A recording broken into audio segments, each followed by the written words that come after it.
The grand chamber of the galactic Concord shimmered with the iridescent glow of 1,000-species bioluminescent emissaries. Hovering orbs, chitinous diplomats, and energy-woven sentients all turned their sensory appendages toward the central holo display, where a single blue-green world spun in serene silence. Earth. Council Speaker Verloc of the Cathari Dominion tapped his resonant scepter, sending a harmonic chime through the chamber. "The Sol 3 anomaly has escalated," he intoned, his voice modulated into standard tongue. Humanity, once deemed quarantined primitives after their self-inflicted biosphere collapse, has initiated a full-system defensive mobilization. Worse, they appear to be counterattacking. A ripple of disbelief passed through the gathered envoys.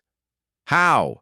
demanded High Arbiter Zinn of the Mycelian Collective, their fungal fronds trembling.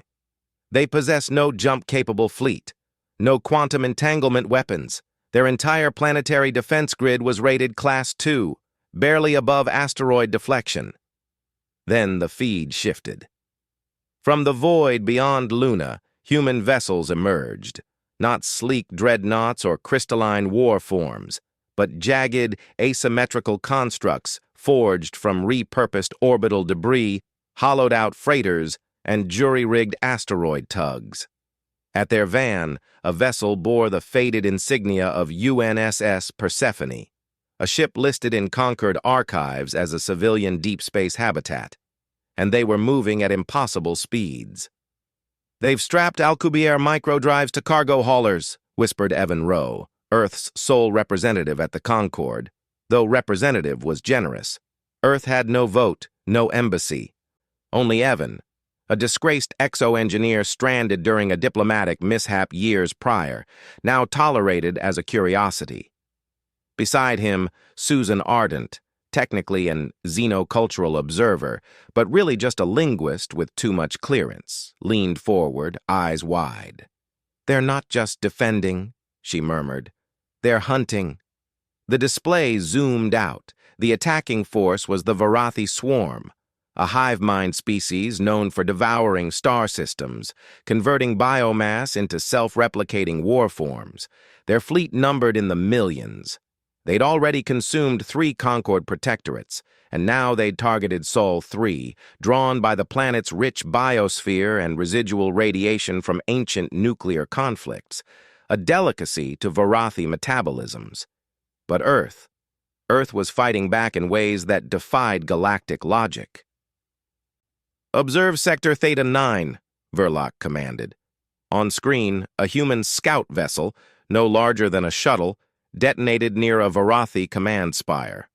Instead of plasma or antimatter, it released microbes. Genetically engineered terraforming bacteria, repurposed as viral nanoweapons. The spire withered, its organic metallic shell collapsing into inert sludge. "They weaponized ecology," Zinn gasped. Then came the orbital mirrors. Hundreds of them, salvaged from climate regulation projects, swiveled in unison above Earth's atmosphere, focusing sunlight into searing lances that sliced through swarm tendrils like white-hot scalpels. Cities once choked by smog now served as launch pads for railgun artillery firing tungsten rods at relativistic speeds.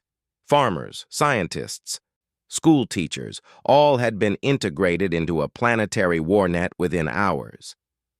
"They mobilized their entire biosphere," Susan whispered, horrified and awed. "They turned their planet into a weapon."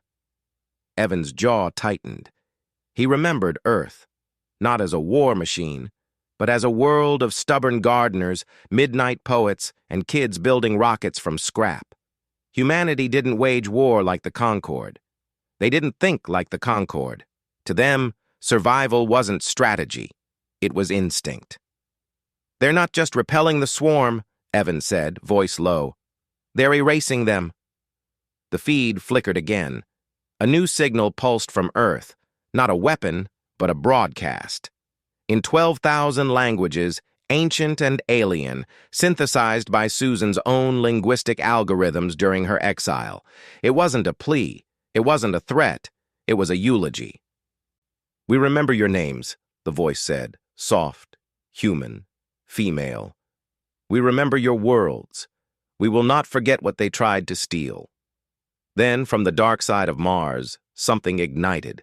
A device labeled Project Lazarus in shaky human script unfolded, a relic from the post-collapse era, built from salvaged alien tech and human desperation.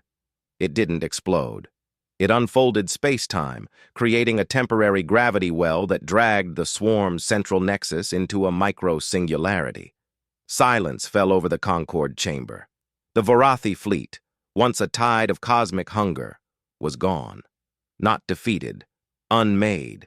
Speaker Verlac slowly lowered his scepter. They defended not just their world, but the memory of every world the swarm consumed. Susan stood, her voice ringing clear. That's what you never understood. To humans, memory is armor. Grief is a forge, and home. Home is worth burning the stars for.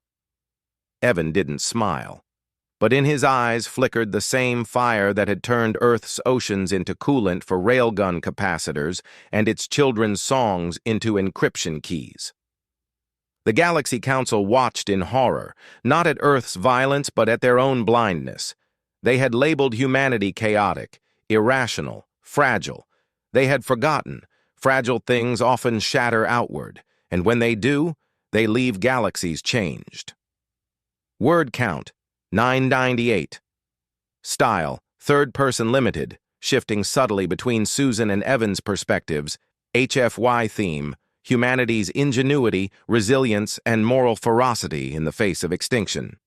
Names used, Susan Ardent, xenolinguist, observer, Evan Rowe, engineer / diplomat.